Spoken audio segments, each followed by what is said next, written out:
T twenty ক্যাপ্টেন্সিটা ছাড়ার পেছনে এটা একটা কারণ ছিল। আমি নিজে থেকেই ক্রিকেট বোর্ডকে জানিয়েছিলাম যে আমি আর করতে চাই না এই ফরম্যাটটা, কারণ আমার নিজের একটু ব্যাটিংটাতে সময় দিতে চাচ্ছিলাম, কারণ আমাদের এত খেলা হচ্ছে এখন, টেস্ট, ওয়ানডে, টি-টোয়েন্টি, সো নিজেকে সময় দেওয়াটা একটু ডিফিকাল্ট হচ্ছিল নিজের ব্যাটিং। সো ওই জন্য টি-টোয়েন্টিটা আমি বোর্ডকে রিকোয়েস্ট করেছিলাম যে আমি ওই জায়গাটাতে ব্যাটিংটাতে আর একটু ফোকাস করতে চাই, যাতে করে আমি ওইখানে ব্যাটিংটাতে একটু বেশি কন্ট্রিবিউট করতে পারি দলকে, এবং যেটা আমার মনে হয় যে সামনে যদি অপরচুনিটি আসে তাহলে আমি হয়তো আরো ভালোভাবে কন্ট্রিবিউট করতে পারি। এখনো জানাইনি, জানাবো ইনশাআল্লাহ। এই জায়গাটাতে আসলে প্রত্যেকটা ক্যাপ্টেন যদি লম্বা সময় পায় তাহলে খুবই ভালো, যেটা আমি এর আগেও পেলাম। একটা বছর, এক বছর বেশি করলাম, 1.5 বছর, আবার 1 বছরের জন্য দেওয়া হয়েছে।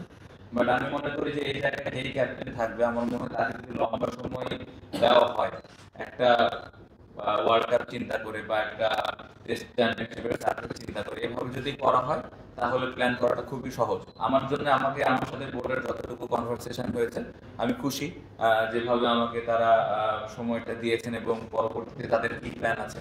সো এই অনুযায়ী যে প্ল্যানটা আমার সাথে ক্রিকেট বোর্ডের হয়েছে এখনো পর্যন্ত, সেটা নিয়ে আমি খুশি, এবং আমার জন্য প্ল্যান করাটা আমি মনে করি যে সহজ হবে ইনশাআল্লাহ। টি-টোয়েন্টি ফরম্যাটে যে আপনি ক্যাপ্টেন নেই, এখানকার আপনার ব্যাটিং পারফরম্যান্স এর প্রশ্ন রয়েছে, তো এইটার ক্ষেত্রে যদি একটু রিলিভ করে দিন না, বা টেস্টে আরো ভালো প্ল্যানিং করতে সাহায্য করবে। সবসময় শোনা যায় যে আপনারা নিজেদের নিয়ে কাজ করছেন, করবেন, সময় পাওয়া যায় না, এরকম একটা ইয়ে থাকে। এইবার বেশ একটু সময় পেলেন ঈদের আগে পরে বা এই সিরিজের আগে, কতটুকু কাজ করলেন? যে সমস্যাগুলো আপনাদের আছে ব্যাটিং এ বা আপনার সবারই দেখলাম যে কাজ করেছেন, কতটুকু উন্নতি হলো আর কতটুকু কি কি মনে হয়? না, সবাই তো কাজ করছে সারা বছরে, যখন যে ফ্রি টাইম থাকে সবসময় কিন্তু স্কিল নিয়ে কেউ না কেউ কাজ করে। এখানে আপনি যদি দেখেন আসলে স্কিল নিয়ে কাজ কতটুকু হচ্ছে এটা তখনই বোঝেন যখন আমরা আস্তে আস্তে রেজাল্ট হওয়া শুরু হবে। এই মুহূর্তে যদি বলেন খুব বেশি একটা ভালো রেজাল্ট হচ্ছে না, সো হয়তো আরো কোনো জায়গায় আমাদের একটু কাজ করা লাগবে। বাট হ্যাঁ, সবাই স্কিল নিয়ে ভালো কাজ করছে, এবং যার যে জায়গায় ল্যাকিংস আছে এই জায়গাগুলো কিভাবে ইমপ্রুভ করা যায় এগুলো নিয়ে কাজ করছে। বাট দিন শেষে আসলে রেজাল্টটা খুব ইম্পর্টেন্ট। যদি আমরা ভালো খেলতে পারি তাহলে আসলে সবার জন্য ভালো। আপনারা সম্প্রতি খুব ভালো ক্রিকেট খেলেননি, বিশেষ করে সাদা বলের ক্রিকেট, আপনার একটা মেন্টাল এফেক্ট থাকে সবসময় নিশ্চয়ই পারফরমেন্সের ক্ষেত্রে। আপনারা এই মুহূর্তেই যাচ্ছেন হলো টেস্ট সাইকেল শুরু করতে, ফোর্থ এডিশনের টেস্ট চ্যাম্পিয়নশিপ, এটা সেই গত বছর শুরু করেছিলেন আপনারা এখানে নিউজিল্যান্ডের বিপক্ষে উইন দিয়ে, এবছর শ্রীলঙ্কা থেকে শুরু করছেন, এরা দিয়ে শুরু করবেন।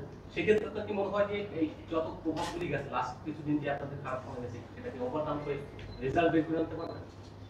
না, ডেফিনেটলি আমার তো ওই বিশ্বাস অবশ্যই আছে। আমার টিমে যারা আছে সবাই ওই বিশ্বাস করে যে কারণ গত বছর আমরা 4টা ম্যাচ জেতাতে আমাদের একটা বাড়তি কনফিডেন্স তো আছে, বিশেষ করে বাইরের মাঠে আমরা জিততে পেরেছি। শ্রীলঙ্কা অনেক স্ট্রং দল, আমরা সবাই জানি। বাট আমার মনে হয় যে আমরা যদি আমরা আমাদের ক্যাপাবিলিটি অনুযায়ী খেলতে পারি তাহলে এই টেস্ট সার্কেলটা ভালোই শুরু হবে, আমি এটা বিশ্বাস করি।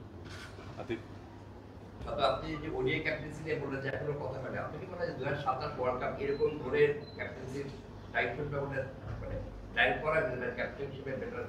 অবশ্যই আমার মনে হয় একটু আগে যেটা বললাম যে এরকম ভাবে ওয়ার্ল্ড কাপ যদি চিন্তা করা হয় তাহলে খুবই ভালো, এবং আমার সাথে বোর্ডের যতটুকু এখনো পর্যন্ত কনভারসেশন হয়েছে তাদেরও চিন্তা ভাবনা এরকমই, যাকেই দিবেন। সো অবশ্যই একটা ক্যাপ্টেনের জন্য যদি লম্বা সময় পায় তাহলে ও আসলে ওইভাবে প্ল্যানটা করতে পারে, কাকে কোন সময় খেলাবে, কোন কন্ডিশনে কোন প্লেয়ার খেলবে। আমরা অনেক সময় ব্যাটিং পজিশন নিয়ে অনেক কথাবার্তা বলি, সো এই জিনিসগুলা ওই ক্যাপ্টেনের পক্ষে ঠিক করে ফেলাটা সহজ হয়। সো আমি আশা করবো যে এইভাবেই ক্রিকেট বোর্ড দিবেন, এবং অলরেডি তো টেস্টে একটা সুন্দর স্টার্ট হয়েছে। আমি আশা করবো যে ওয়ান ডেতেও এরকমই কিছু একটা প্ল্যান করবেন। All right, it's nice to meet you and